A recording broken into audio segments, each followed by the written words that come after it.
nag-aalab at mapagpalang araw sa ating lahat.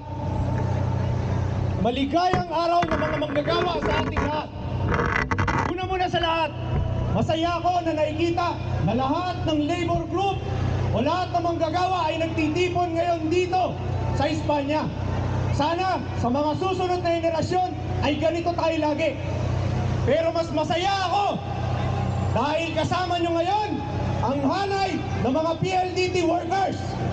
Nagsama-sama mula sa rank and file, pati sa mga supervisor, pati sa mga manggagawang kontraktual. Alam nyo mga kapatid, sa PLDT, nakakasulasok ang kontraktualisasyon.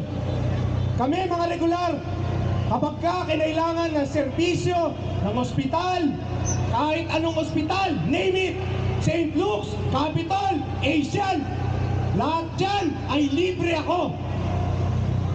Kapag umakit akong poste, wag naman sana may mangyari sa akin, hindi doon natatapos ang benepisyo ko. Pati pamilya ko may makukuha. Insured ako ng 1.2 million pesos. Pag na-aksidente, double indemnity, 2.4 million pesos. Pero ang kontraktual namin, wala.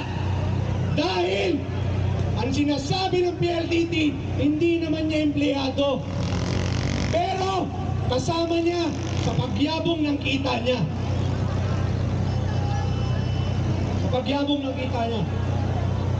Kaya mga kapatid, noon ay hindi kami tumigil. Tinulungan namin ang mga kontraktual. Hindi pwedeng sa amin lang magtigil ang ganitong mga benepisyo. Magtutulong kami ngayon sa Supreme Court na nakakuha kami ng tagumpay. Ang sinasabi ngayon sa Supreme Court decision, lahat ng nasa install, repair at cable maintenance ay dapat regular sa PLDT. Kaya kayo mga kontraktual, magdiwang kayo, mabuhay kayo, dahil dineklara kayo ng Supreme Court na mga regular ng PLDT. Naniniwala din kami sa ganitong prinsipyo na dapat magsulong tayo ng gobyerno na tunay na mangangalaga sa kapakanan ng mga manggagawa. Kaya kami kasama ninyo ay magtutulak ngayon papuntang Mendiola upang isigaw ang kagustuhan ng bawat isang manggagawa. Para sa amin, hindi pa lubos, kagaya ng sinasabi nila, hindi pa lubos ang amin na pagtagumpayan dahil hindi pa nilalabas ang entry of judgment para sa amin. Pero ganun pa man, itutuloy-tuloy namin ang laban para sa bawat isang manggagawa na gusto nang wakasan ang kontraktualisasyon.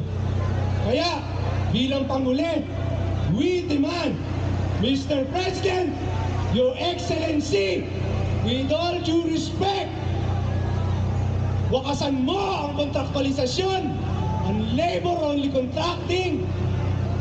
Ibigay mo na sa amin ang entry of judgment at i-enforce mo ang Supreme Court ruling. Gawin mo ang tungkulin mo sa bayan. Gawin mo ang tungkulin mo sa manggagawa.